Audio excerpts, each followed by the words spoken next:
अस्सलाम वालेकुम। कैसे हैं आप? उम्मीद है सब ठीक ठाक होंगे और अपने अपने घरों में खुश और आबाद होंगे। अल्लाह ताला आप लोगों को खुश रखे, आबाद रखे और हर तरह की नागहानी आफतों, मुसीबतों और बलाओं से आपको महफूज रखे। आमीन सुमा आमीन। तो ये मैं बना रही हूँ हस्बैंड के लिए लंच और मैंने कहा चलो मैं आपके साथ भी शेयर कर दूँ। तो ये ना मैंने शामी कबाब जो थे वो शामी कबाब चिकन वाले ये बना के मैं फ्रीज़र में अपने रखती हूँ। तो इजी रहता है, जब भी कभी कोई दावत हो जाती है तो कबाब पड़े होते हैं, जैसे ही ख़त्म होते हैं मैं दोबारा बना लेती हूँ। दावत पे भी कभी यूज़ कर लेते हैं और कभी ऐसे सैंडविच वगैरह बनाने होते हैं तो उसमें भी कर लेते हैं यूज़। और ऐसे कभी खाने के साथ या घर में जैसे पुलाव वगैरह कभी बनाया तो उसमें भी दिल कर गया तो ये निकाल के तो आराम से जो है वो हम यूज़ कर लेते हैं। तो ये मैं बना के रखती हूँ और ये बस पड़े थे तो इनको मैंने फ्राई किया और ये जो एग बच गया तो फिर इसको मैंने अलग से ना इसको मैंने फ्राई कर लिया। और ये मैं बना रही हूँ सैंडविच। और ये आप जिनके बच्चे स्कूल जाते हैं या ऐसे भी स्कूल नहीं भी जाते तो उनके लिए बहुत अच्छी चीज़ है, क्योंकि आराम से कबाब पड़े हैं निकालो, बेशक आप फ्राई करके ना उसको फ्रीज़ करके रख दें, फ्राई करके रख दें और निकालें, गरम करें हल्का सा और गरम करने के बाद ब्रेड के अंदर 2-3 चीज़ें लगा के जैसे चीज़ वगैरह केचप वगैरह लगा के और एग बना सकती हैं तो एग बना के रख दें। और बस उसको वो जो ब्रेड है वो आप बच्चों को बना के लंच में भी दे सकती हैं और घर में ऐसे भी बच्चों को लंच दे सकती हैं। तो बहुत आसान है। मैंने कहा मैं आपके साथ भी शेयर कर लूँ। ये अक्सर मैं इसको ये सैंडविच जो है अक्सर मैं बनाती होती हूँ और बहुत ईजी हैं और टाइम भी नहीं लेते। सुबह सुबह बहुत जल्दी में जैसे होता है इंसान तो बहुत आराम से ये बन जाते हैं। तो ये अब बस मैं एग जो है ये मैंने फ्राई कर लिया जो बाकी बचा था।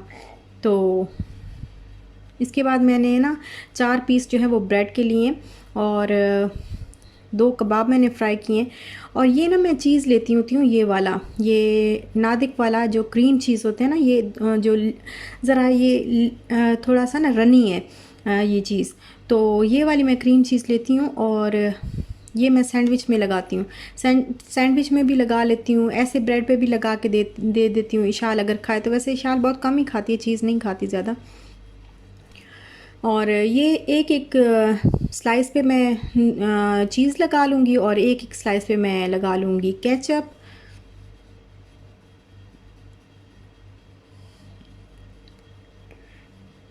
तो ये बहुत ही ना इजी है लंच बच्चों को देना और बच्चों के लिए भी और बड़ों के लिए। और रिक्वायरमेंट्स जो है ये बड़ों की भी पूरी करता है। और एक ही अगर आप पीस खा लेना इसका मतलब 2 स्लाइस लें और एक सैंडविच बनाएं, उनको हाफ हाफ करें और एक पीस इसका खा लें तो मैं तो फुल हो जाती हूँ। मेरे हस्बैंड भी, मैं उनको 4 बना के देती हूँ, 4 पीस इस तरह 4 ब्रेड का बना के देती हूँ तो वो कहती हैं बस मुझे 2 का ही दिया करो, इतना हैवी हो जाता है, मेरे से नहीं खाया जाता।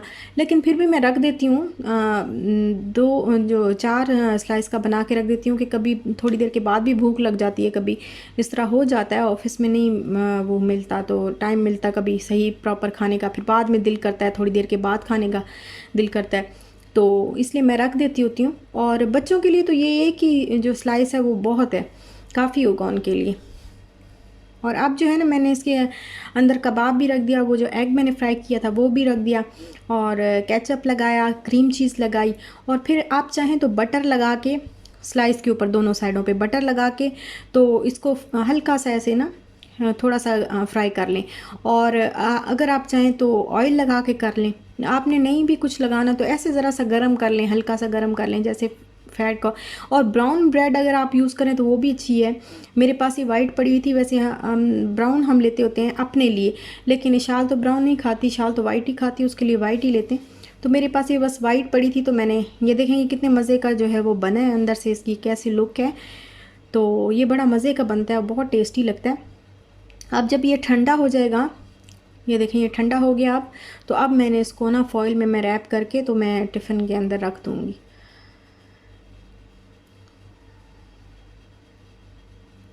ये देखिए, और ये बहुत इजी बन जाता है। अच्छा, पता क्या, कल मैंने वीडियो अपलोड की तो पता नहीं क्या हुआ, क्या मसला था, तो वो ब्लैक आ रही थी स्क्रीन उसके अंदर। तो वो मैंने रेसिपी शेयर की थी, तो आज जो है मैं उसमें बस आपको एक रेसिपी दूंगी क्योंकि व्लॉग फिर बहुत ज़्यादा लंबा हो जाएगा। फिर इंशाल्लाह बाकी जो रेसिपीज़ होंगी वो नेक्स्ट उसमें दे दूँगी, नेक्स्ट व्लॉग में दे दूँगी। आज बस मैं आपको ना चीज़ केक की जो है वो रेसिपी बता देती हूँ। और मैंने उससे पिछले व्लॉग में ना मैं हंस रही थी, आपके कमेंट्स पढ़ रही थी तो मुझे बहुत हंसी आ रही थी और बहुत खुशी भी हो रही थी कि मैंने शेयर किया था कि वो हम लोग बचपन में शेर लिखा करते थे, डब्बे में डब्बा डब्बे में केक। तो वो वाला हम लोग शेर लिखा करते थे। तो मुझे नहीं पता था कि सारी सिस्टर्स मतलब हम सबका बचपन एक जैसा ही है। मुझे कितने कमेंट्स आए, इंडिया से भी मुझे कमेंट्स आए, पाकिस्तान से भी मुझे कमेंट्स आए, और इंडिया से भी कितनी सिस्टर्स ने लिखा कि सिस्टर हम लोग इंडिया में भी यही शेर लिखा करते थे, यहाँ पर भी। तो ये शेर तो आलमी शेर बन गया भाई, मुझे नहीं पता था। और मुझे इतनी हंसी आई और खुशी भी हुई कि देखिए हम सारी बहनें जो हैं वो एक जैसी हैं और एक जैसा बचपन है सबका। और बस बचपन तो जो है वो बचपन ही होता है और उसकी यादें तो कभी भी खैर नहीं मिटती। बस ये जो है कभी याद आता है तो मैं आपके साथ शेयर कर लेती हूँ और अच्छा भी लगता है और फिर अच्छा रिस्पांस भी आता है, तो मुझे बहुत खुशी होती है कि आप लोग इतना मतलब गौर से मेरे व्लॉग्स को देखते हैं और इतना प्यार देते हैं और मेरी हर बात को गौर से सुनते हैं और फिर अपने से रिलेट करते हैं। बहुत अच्छा लगता है ये, सच्ची मुझे बहुत अच्छा लगता है। अच्छा, तो हस्बैंड तो जी वो उनका लंच तो मैंने बना दिया। अब मैं बना रही हूँ अपने लिए नाश्ता, और इशाल के लिए मैं बनाऊँगी, एग बॉईल कर दूँगी या फिर कोई उसको कोई और चीज़ दूँगी बना के। तो ये अपने लिए मैंने बनाया है वही सीरियल, ओट्स बनाए हैं और साथ में वो जो बनाना होता है वो। और अब मैं आपको देती हूँ रेसिपी।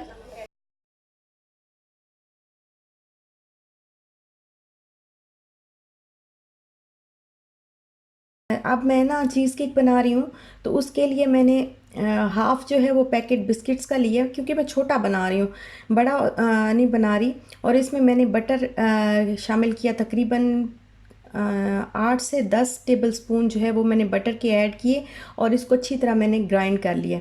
अच्छी तरह इसको ग्राइंड करने के बाद, बटर ऐड करने के बाद अच्छी तरह ग्राइंड किया। फिर ग्राइंड करने के बाद इसको मैं जो पैन होता है उसके अंदर मैं डाल रही हूँ और इसकी अच्छी तरह से एक लेयर ऐसे जमा दूंगी हाथ के साथ, और फिर किसी कप वगैरह के साथ या किसी स्पून के साथ अच्छी तरह से इस लेयर को अच्छी तरह से प्रेस करूँगी ताकि ये जम जाए। और जो बेकिंग वाला जो केक होता है ना, वो उसकी निस्बत ये केक बहुत ही आसान है और बहुत मज़े का भी लगता है और बहुत आसान भी है। जिनको चीज़ अच्छी लगती है उनके लिए तो बहुत ज़बरदस्त केक है। और ये मैंने अब ग्लास लिया है, ग्लास से ना मैं इसको हल्का हल्का प्रेस करती जाऊंगी ताकि अच्छी तरह ना एक दूसरे के साथ अच्छी तरह जम जाए, फिक्स हो जाए यहाँ पे।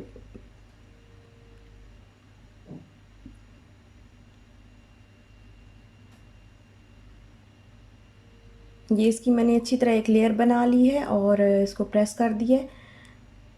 तो इसको मैं तकरीबन रखूँगी 20 मिनट के लिए। तकरीबन मैं इसको फ्रिज में हाँ फ्रिज में रख दूँगी। फ्रीज़र में नहीं रखना, फ्रिज में रखना, जो नीचे वाला पार्ट होता है उसमें रख दूँगी। और अब मैंने ली है 200 ग्राम चीज़ जो होती है। चीज़ वो वाली हो जो, एक तो होती है ना क्रीम चीज़, दूसरी क्रीम चीज़ होती है, एक तो जो लिक्विड लिक्विड सी होती है, रनी सी होती है, वो नहीं लेनी। एक वो चीज़ जो जो कि अपनी जो शेप है वो होल्ड कर ले अच्छी तरह, वो वाली चीज़ लेनी है। और इसको बस हल्का सा ना ऐसे थोड़ा सा हल्का सा बस इसके अंदर मैंने 4 से 5 टेबल स्पून जो है वो मैंने शुगर ऐड किया और फिर इसको हल्का सा मैंने इस तरह बीट कर लिया। ज़्यादा बीट नहीं करना, बस थोड़ा सा ऐसे ताकि जो शुगर है वो मिक्स हो जाए। अगर आप स्पून के साथ कर सकते हैं तो स्पून के साथ कर दें, बट मैं जल्दी में थी, मैंने मिक्सर से जो है वो मिक्स कर लिया। अब मैंने मैंगो प्यूरी जो है वो बना के रखी हुई थी, तो वो मैं 2 बड़े जो डोंगे वाले जो स्पून होते हैं ना, बड़े बड़े, तो वो मैंने इसके अंदर ऐड किए हैं। वो आप जितना मर्ज़ी चाहें ऐड करें, तो मतलब इतना ज़्यादा भी ना हो, 2 करने हैं 3 करने हैं, जितना आपका वो दिल करे। और फिर उसके बाद जो है वो मैंने जेलेटिन जो मैंने अगर अगर मिक्सर बना के रखा हुआ था, वो 4 से 5 टेबल स्पून मैंने इसके अंदर ऐड कर दिए।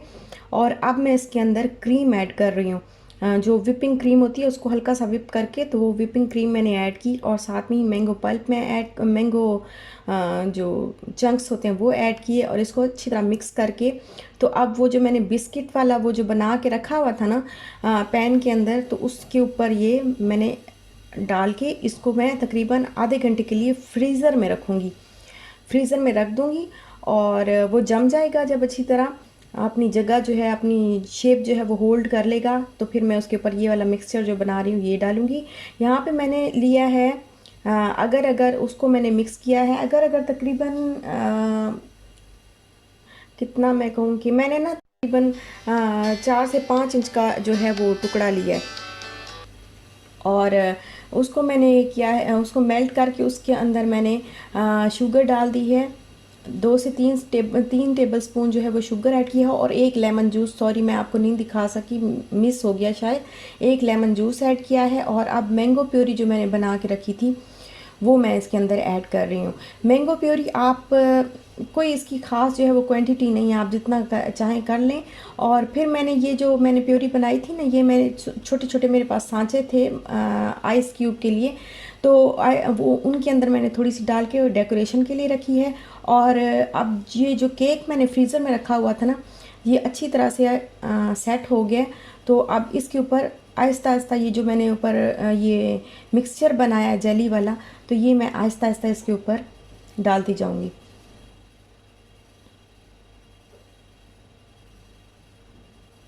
और ये केक आसान भी बहुत है और हर कोई बना सकता है। इसके लिए ज़रूरी नहीं है कि आपके पास बेकिंग का ओवन हो या कुछ भी कोई ऐसा मुश्किल जो है वो आपके पास कोई ऐसी चीज़ हो जो आपके पास ना हो। आप हर कोई जो है वो घर के अंदर ये चीज़ केक जो है वो बना सकता है। और अब ये देखिए मैंने इसके ऊपर फैला दिया, आहिस्ता आहिस्ता करके मैं इसके ऊपर फैला दूंगी और फिर मैं इसको 1 दिन के लिए फ्रिज के अंदर रख दूंगी।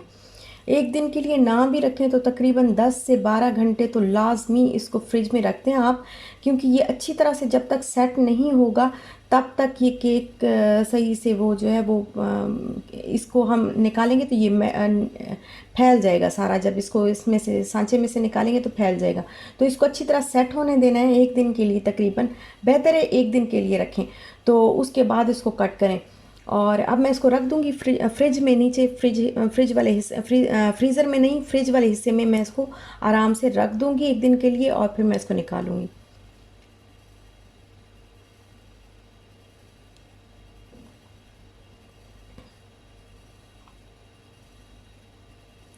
और ये देखिए मैंने इसके ऊपर डेकोरेशन भी कर लिया और ये अब मैंने इसको निकाला है अभी।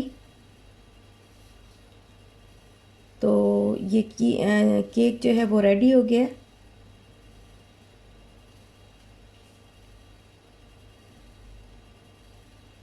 ये देखें ये केक रेडी हो गया, नीचे जो बिस्किट की लेयर थी वो भी है, ऊपर चीज़ की जो लेयर थी वो भी है और मैंगो जेली की भी, जेली जो बना के ऊपर डाली थी वो भी है। तो बहुत मज़े का ये केक बना था, बहुत ही अच्छा बना था। आप भी ज़रूर बनाइएगा और फिर मुझे बताइएगा कैसा बना। और बस यहीं तक था मेरा आज का व्लॉग। अच्छा लगा हो तो लाइक शेयर सब्सक्राइब ज़रूर करिएगा, अपना भी ख्याल रखिएगा, अपने प्यारों का भी ख्याल रखिएगा। तो इंशाल्लाह मिलते हैं फिर नेक्स्ट व्लॉग के साथ, तब तक के लिए अल्लाह हाफिज़।